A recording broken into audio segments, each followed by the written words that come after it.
Welcome back to TalkTV and Weekend Breakfast with me, David Bull. Very good to have your company on this fine Saturday morning. It's just gone 20 past 7. Lots of messages already coming in. We're talking about the energy crisis, cost of living crisis. I think many of you very worried about where we are, where we're going, how we're going to afford to pay for anything at this rate. This one from Andy. Andy says, just stop oil. Oh, so we've talked about their antics. He says, how do they heat their homes? That's a great question. They probably rub wood together over a fire. That's Dr. Renner. Do you think they rub wood together over fire? Yeah. Right. Well, apparently, so how do they heat their homes? Well, Andy says, actually, I use kerosene, which is not helped by their antics. We get no help from the government for our heating. The price tripled in the summer this year. It will be really tough this winter as well. We were talking also about fracking.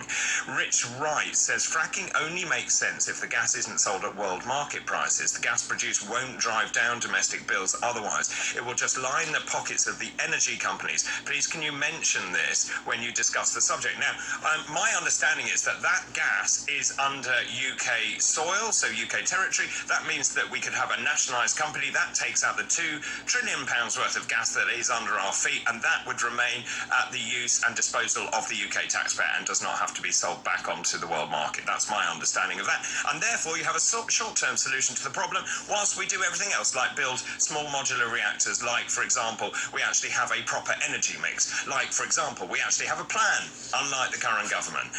And Anne says, I don't want to think it, but is the conspiracy theory to trash the economy going to happen? I don't think it's a conspiracy theory. I just think it's incompetence, to be honest. And joining us this morning is Ben Habib. Good morning. Morning. You're going to whiz us through some papers this morning. Is it a conspiracy theory? Well, I wish that our political leaders had the nous to be able to put a conspiracy together, because that would suggest that they have a vision and an ability to execute. But I think, sadly, it is just, as you said, incompetence. Yeah. And we go from one crisis to another. We go from one form of emergency to another. And, of course, when you look at the papers now, it's hard to remember that, we were obsessed with COVID for a year and a half. Then we were obsessed with Partygate. We were obsessed with Brexit, obsessed with the energy crisis, obsessed with climate change, and I think I read the other day that the NHS was now forecasting a humanitarian crisis in the United Kingdom over winter, which may possibly unfold. But, we are a country seemingly out of control at the moment. I mean, we just lurch from one... We're lurching from one thing to another. And, that is my big message to government, is we've got to stop lurching. Fine, we have an energy issue right now, but we can't be so obsessed with sorting out the immediate impact of that problem that we don't look at what the medium to long-term solutions are. And thankfully, people like you, David, are talking about the medium to long-term solutions, because fracking is part of it. Mm-hmm. The US doesn't have the problems we've got because they got ahead of the problem. They realise energy independence is crucial for a country's prosperity, and they've been fracking for years. They used to be massive net importers of oil. They now do everything domestically. They export oil. It's a fantastic position for a country to be in. And I'm so glad at least one thing has been relearnt firmly, that gas is good. We have gas, use it. Yeah. And forget this incessant ideological drive to net zero. I'm not saying that we shouldn't conserve energy, that we shouldn't seek other forms of energy that are renewable, that are perhaps more sustainable, reduce carbon emissions and all the rest of it. But you don't do that at the exclusion of your economic and health welfare. Yeah. You have to have a holistic, integrated plan for the UK, and at the heart of that is energy independence. Well, I know, and Dr. Rennie and I were talking about the fact that actually these are real people here who are hurting, who will go into poverty, fuel poverty. We're going to start seeing terrible things happening to people's health. Yeah, we are. Aren't we? Yes, absolutely. So we are pushing ourselves into a humanitarian crisis, and you have to say why. It's ridiculous, and part of it is, as you say, Ben, that we just have done no planning, and now we're running to just try and catch up, and you almost can't.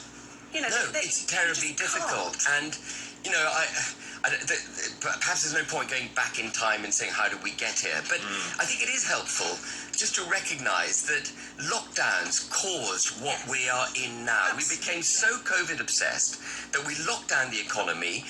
We eschewed gas and oil. Do you remember Boris was saying, this is an opportunity for a reset. We will build back better. And he launched his Green New Revolution in the depths of COVID lockdown without any clear advice from people who should know better that as we unlock, demand for oil and gas will rise. We better make sure our reserves are topped up. And without a mandate, really, because they may have had a little paragraph in their manifesto, but it didn't tell people the suffering that they were going to ensue in the pursuit of net zero. And the massive risk we took. Yes. And that risk didn't work out.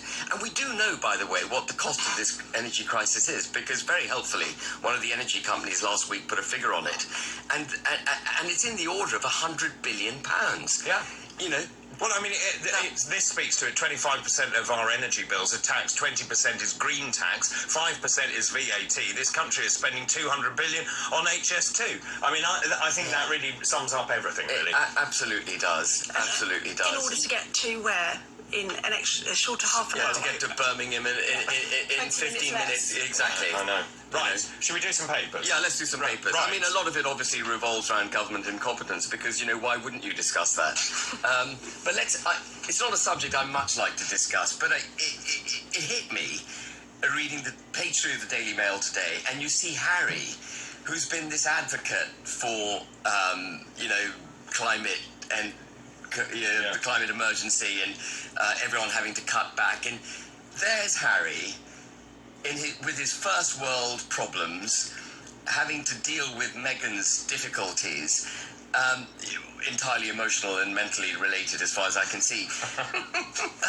Playing polo, having his private jet burning fuel on the runway for half an hour while it waited for him to tip up in an SUV. I mean, the optics. But he doesn't mean everyone. Hang on, we are going to have to pause this. I have to take a quick break because it's too much of a peachy story. This is TalkTV.